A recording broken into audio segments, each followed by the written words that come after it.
지난해 10월 7일 팔레스타인 무장정파 하마스가 이스라엘을 공격할 당시 피해를 입은 미국인들이 북한 등을 상대로 소송을 제기했습니다.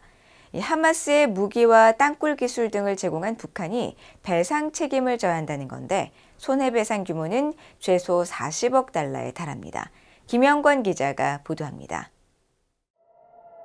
팔레스타인 무장정파 하마스가 지난해 10월 북한 무기 등을 사용해 이스라엘을 기습 공격했습니다. 당시 희생자들은 약 1,200명으로 그들의 유가족과 부상자들이 미국 법원에 북한 등을 상대로 소송을 제기했습니다.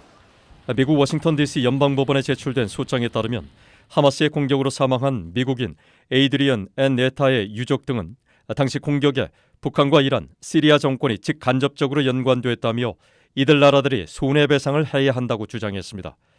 원고엔 네타의 유족과 함께 다른 희생자와 가족, 부상자 등 130명이 이름을 올렸습니다. 소송인단 130명은 북한 등이 하마스 등 팔레스타인의 무장단체를 군사적으로 지원한 사실을 이번 소송의 주요 배경으로 설명했습니다.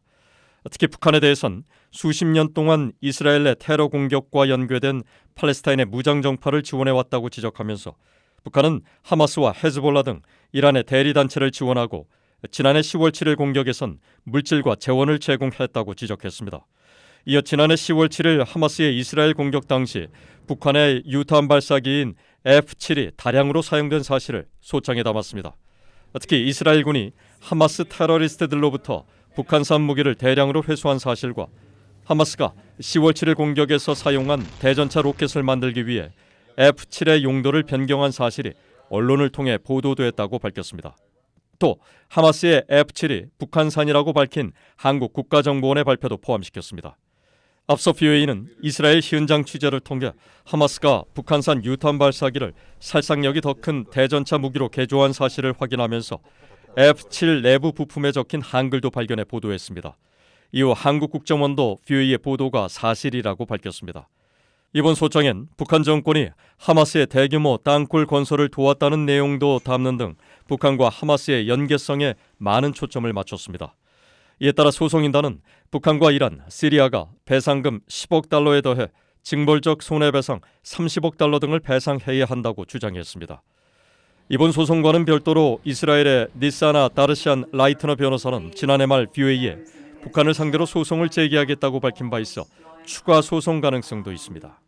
Fortunately, Hamas killed 1,200 people in October 7th, and there are some Americans who were killed, and therefore they have a right to sue North Korea. So they gave weapons to Hamas. They are responsible for the damages that Hamas carried out during this massacre. 미국 법원은 과거 여러 차례 북한의 손해배상 판결을 명령했습니다. 1972년 이스라엘에서 발생한 적군파 테러 희생자의 가족은 북한 당국이 적군파 요원들에게 숙식과 통신 장비 등을 제공했다고 주장해 2010년 3억 달러의 배상 판결을 받았습니다. 또 지난 1968년 북한에 납치된 미국 해군 정보 수집함 푸에블로호 승조원과 가족, 유족 등도 북한을 상대로 소송을 제기해 약 24억 달러의 배상 책임을 이끌어냈습니다. 오토 원비어의 부모가 제기한 소송과 대북제재 위반 선박 와이즈 어네스트호에 대한 미국 검찰의 몰수 소송 등도 북한 정권을 미국 법원에 세워 승소했습니다. VOA는 유엔 주재 북한 대표부에 이번 소송에 대한 입장을 문의하고 답변을 기다리고 있습니다. VOA 뉴스 김영권입니다.